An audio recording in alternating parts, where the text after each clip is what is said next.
Now, those tensions have also led to a downturn in cross-border traffic, with Canadians opting to avoid stateside travel. The latest figures show there has been an uptick, though, with July being the busiest month yet this year amid those tariff tensions. CTV's Travis Fortnum has been digging into those numbers for us tonight. Travis, we're still well below, though, where we were this time last year. Yeah, Ricardo, but whether it's family visits, baseball games, or just a change of scenery, more people did head stateside in July. The question now is whether that's a blip or the start of a bigger shift.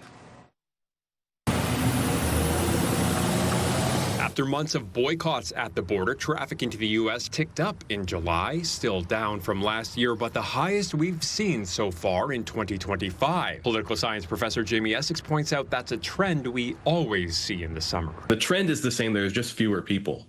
Although it is notable that for the first time outside of the COVID years, I think since 2006, the number of people coming from the U.S. to Canada is more than the number of people crossing from Canada into the U.S. U.S. Customs and Border Protection data shows nearly 2.4 million land entries from Canada in July. That's down 500,000 from last year, but the strongest month so far in 2025. In Detroit specifically, 409,000 crossings, about 30,000 more than in June. Why? Well, Essex points out political boycotts usually don't last. That stuff is hard to sustain over a long period when you've got two countries like the U.S. and Canada that are, despite all the big talk the last several months, still very closely intertwined economically and socially, culturally. July's entries into Detroit still down more than 34,000 from the same month last year, and duty-free shops who depend on U.S.-bound customers are still feeling it. July and August should be the busiest time. We should have packed parking lots.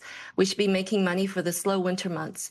Right now, you will see my store in Sarnia, the parking lot is empty. The Frontier Duty Free Association says sales were still down nearly 37% in July. CTV News first spoke with them in March when tariff tensions were new. That's when we also spoke to Windsor snowbird Mark McCondack, who cut last winter's trip short. We actually came back a week early just because I was getting really just upset about the whole situation. This year, he's sticking to his guns, heading to Europe this winter instead of Georgia. But he doesn't judge others who are heading stateside. Don't begrudge anybody who feels the need to go over to see our neighbors. I mean, we've all got our reasons for going. So while July marks the closest we've come to pre-tariff numbers since February, many Canadians still staying elbows up. CTV News did reach out to Windsor duty-free shops for an update, but didn't hear back by airtime. Nationwide, the struggles Lee described are clear, with one store in New Brunswick closing just this week after more than 40 years in business. Ricardo. Yeah, trying times right now. Okay, Travis Fortnum with that story tonight. Thank you for that.